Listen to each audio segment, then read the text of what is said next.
오늘은 아주 특별한 인물 이야기를 들려드리려고 해요.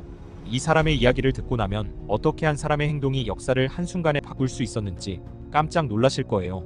그 주인공은 바로 무타구치 레냐입니다. 그는 일본 제국 육군의 장군이었지만 그의 행동 때문에 일본이 패망하는데 큰 역할을 했었죠. 그래서 일본에서는 3대 오물, 우리나라에서는 어둠의 독립운동가라고 부르기도 한답니다. 무타구치 레냐는 1888년 일본의 사가현이라는 곳에서 태어났습니다. 어릴 때부터 군인이 되고 싶어 했죠. 그래서 22살에 일본 육군사관학교를 졸업하고 29살에는 더 높은 단계인 육군대학교까지 마쳤습니다. 이때까지만 해도 그는 그저 평범한 일본 군인 중 한 명이었답니다. 자, 이제부터가 진짜 중요해요. 1936년 레냐는 중국 베이징에 있는 일본군 제1연대의 연대장이 되었어요. 어느 날 밤 그의 부하 중 한 명이 사라졌다는 보고를 받았죠. 보통 이런 경우에는 어떻게 해야 할까요? 그래요. 먼저 정확히 무슨 일이 일어났는지 알아봐야겠죠. 하지만 레냐는 달랐어요.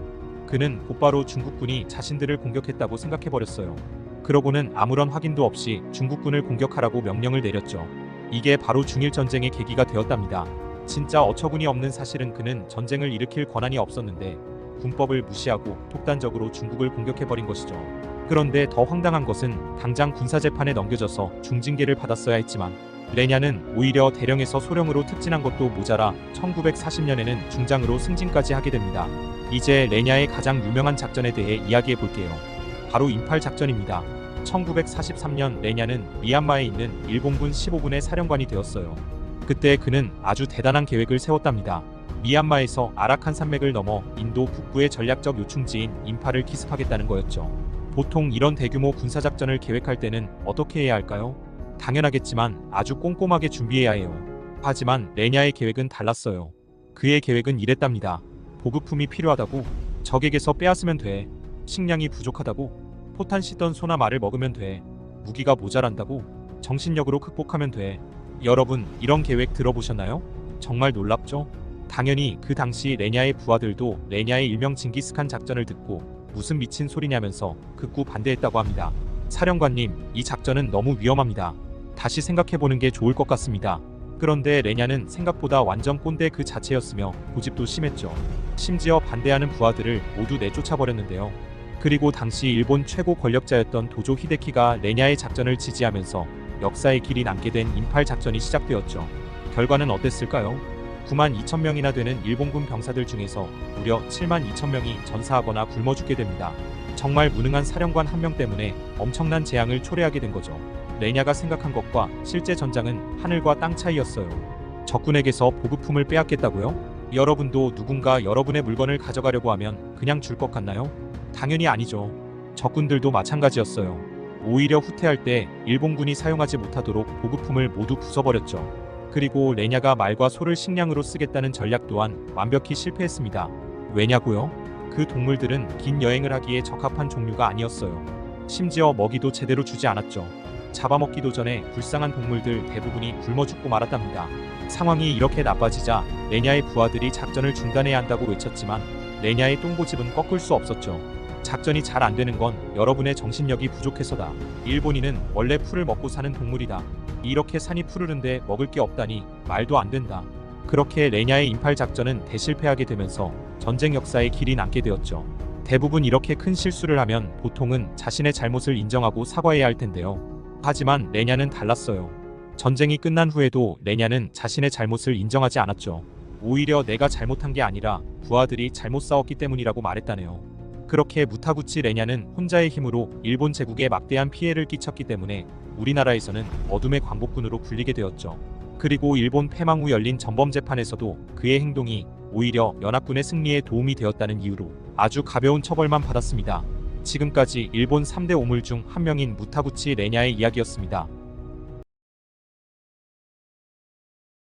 태평양 전쟁의 역사를 되돌아보면 우리는 종종 큰 전투와 정치적 결정에만 초점을 맞추곤 합니다. 하지만 그 이면에는 전쟁의 방향을 결정지은 인물들의 이야기가 숨겨져 있습니다. 그 중에서도 스기야마 하지메라는 이름은 특별한 주목을 받고 있죠. 일본 제국 육군의 최고 위직을 거친 이 인물은 오늘날 일본에서조차 3대 오물 중 한 명으로 불리며 비난의 대상이 되고 있습니다. 그는 대체 무슨 짓을 저질렀던 것이길래 자국민들에게조차 오물이라고 불리게 된 것일까요? 스기야마 하지메는 1880년 후쿠오카에서 태어났습니다. 그는 24세의 나이에 육군사관학교를 졸업하고 러일전쟁에 참전하며 군 경력을 시작했죠. 1904년 10월 8일 사하 전투에서 얼굴에 부상을 입어 오른쪽 눈을 제대로 뜨지 못하는 후유증을 얻었지만 오히려 그는 승진을 거듭하게 됩니다. 전쟁 이후 스기야마는 육군대학교를 졸업하고 일본 육군의 주류 파벌에 속하게 되면서 빠르게 승진했습니다.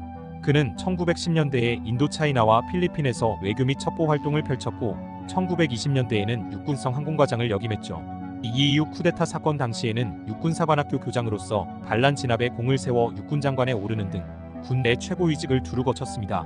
스기야마는 육군참모총장, 육군장관, 육군교육총감이라는 3대 요직을 모두 경험한 몇 안 되는 인물 중 한 명이었으며 최종적으로는 일본 육군 원수라는 최고의 계급에 올랐죠.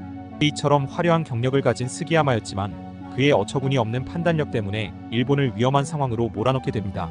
스기야마의 첫 번째 큰 실수는 중일전쟁 발발 당시 나타났습니다. 1937년 루고우차오 사건이 일어나자 그는 한 달이면 중국 전역을 정복할 수 있다고 주장하며 적극적으로 개전을 찬성했죠. 그러나 현실은 그의 예상과 크게 달랐는데요. 일본군은 상하이 점령에만 3개월을 소비했고 난징을 함락한 후에는 그곳에서 만행을 저지른 사건을 일으켰습니다. 중국의 저항은 예상보다 훨씬 강했고 전쟁은 장기화되었죠. 스기야마의 오판은 일본을 깊은 수렁으로 빠뜨렸습니다. 더 큰 문제는 1941년에 일어났죠.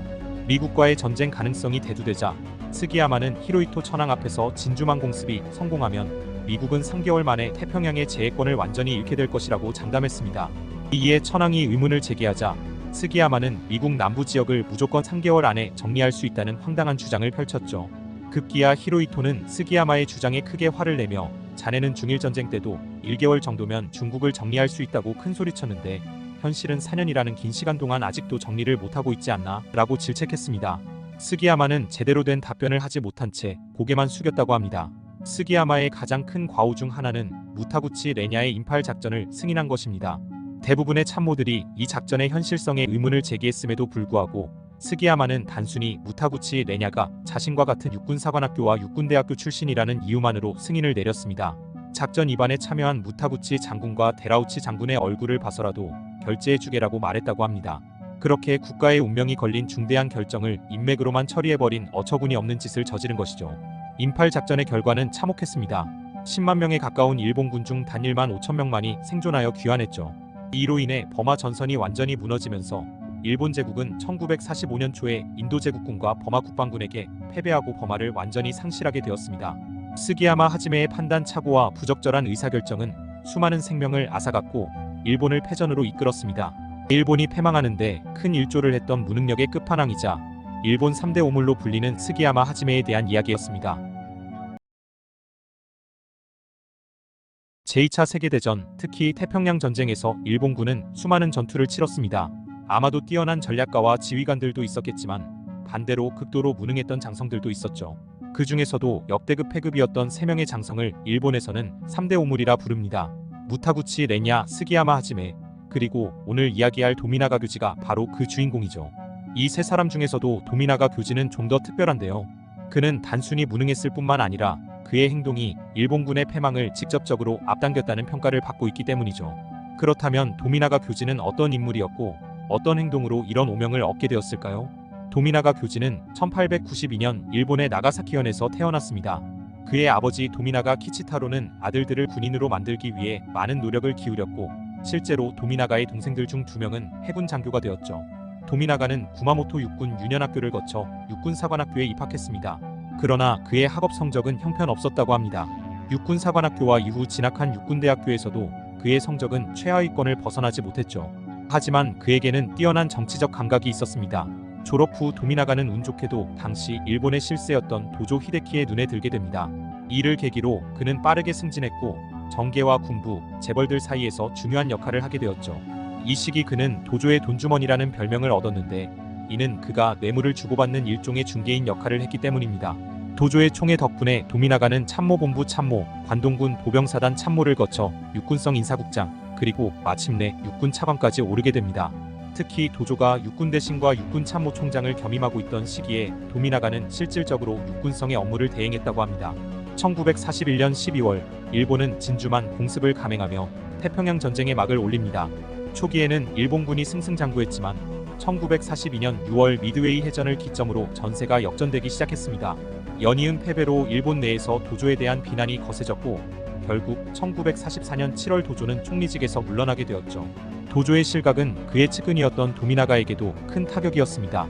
하지만 도조의 영향력이 완전히 사라진 것은 아니었기에 군부는 도미나가를 어떻게 처리할지 고민에 빠졌죠. 결국 그들은 도미나가를 당시 상대적으로 안전하다고 여겨졌던 필리핀의 제4항공군 사령관으로 임명하는데요. 그러나 이 결정은 큰 실수였습니다. 도미나가는 육군 출신으로 항공전에 대한 지식이나 경험이 전무했기 때문이죠. 그는 기본적인 항공 전술조차 이해하지 못했고 그의 무지는 곧 치명적인 결과를 낳게 됩니다. 도미나가가 제4항공군 사령관으로 부임한 1944년 9월 일본군은 이미 수세에 몰린 상태였습니다. 이런 상황에서 그의 패급 행동 때문에 상황이 더욱 악화되고 말았죠. 그는 항공기 출격 시 활주로 옆에서 군도를 휘두르며 발진이라고 외치는 등 어처구니 없는 비상식적인 행동을 일삼았습니다. 이는 단순히 우스운 행동에 그치지 않고 실제로 전투기 이륙에 큰 방해가 되었다고 합니다. 그리고 가장 치명적이었던 것은 그의 무분별한 특공 명령이었습니다. 1944년 9월 카미카제 작전이 허가되자 도미나가는 거의 모든 전력을 특공에 투입하는데요. 그 결과 총 62차례의 특공 작전에서 400대가 넘는 귀중한 전투기를 잃었습니다. 더구나 이 특공기들은 한 번에 투입된 것이 아니라 소규모로 나누어 투입되어 그 효과는 더욱 미미했죠. 거기다가 그는 부하들의 생명을 하찮게 여겼습니다. 특공에서 살아 돌아온 조종사들에게 충성심이 부족하다며 질책하고 다시 특공을 보내는 등 비인도적인 행동을 일삼았죠. 이는 귀중한 전력의 낭비일 뿐만 아니라 군의 사기를 크게 떨어뜨리는 행위였습니다. 이러한 도미나가의 행동으로 인해 제4항공군의 전력은 급격히 약화되었고 이는 필리핀 방어에 치명적인 약점으로 작용하게 됩니다. 1945년 1월 연합군의 필리핀 공세가 본격화되자 도미나가는 위궤양을 핑계로 타이완으로 도주합니다. 그는 도주하면서도 자신이 아끼는 기생들과 위스키를 챙기는 것을 잊지 않았다고 하죠. 혼자만 살겠다고 부하들을 버리고 도망가 버린 것은 군 지휘관으로서는 있을 수 없는 행동이었던 겁니다. 그러고는 전쟁 중인 상황에서 전역 신청을 해버렸죠. 그렇게 도미나가는 타이완에서 온천욕을 즐기는 등 한가로운 시간을 보냈지만 곧 일본 육군 본부의 결정으로 다시 현역으로 강제 복귀하게 됩니다. 그렇게 그는 만주의 관동군 139사단장으로 임명되었지만 소련군이 공격해오자 싸움 한번 제대로 해보지도 못하고 항복해버렸죠. 이후 그는 소련군 포로가 되어 전범 재판을 받은 후 10년 가까이 수용소 생활을 하게 됩니다. 1955년 일본으로 귀환했고 1960년 68세의 나이로 사망했습니다. 도미나가 교지의 이야기는 능력 없는 지도자가 얼마나 큰 해악을 끼칠 수 있는지를 보여주는 극단적인 사례입니다. 그의 무능함과 비겁함은 수많은 부하들의 목숨을 앗아갔고 일본의 패전을 앞당기는 데 일조했죠. 그래서 오늘날까지도 일본에서 3대 오물 중 한 명으로 불리는 이유인 겁니다. 우리나라 입장에선 아주 훌륭한 지휘관이었던 도미나가 교지에 대한 이야기였습니다.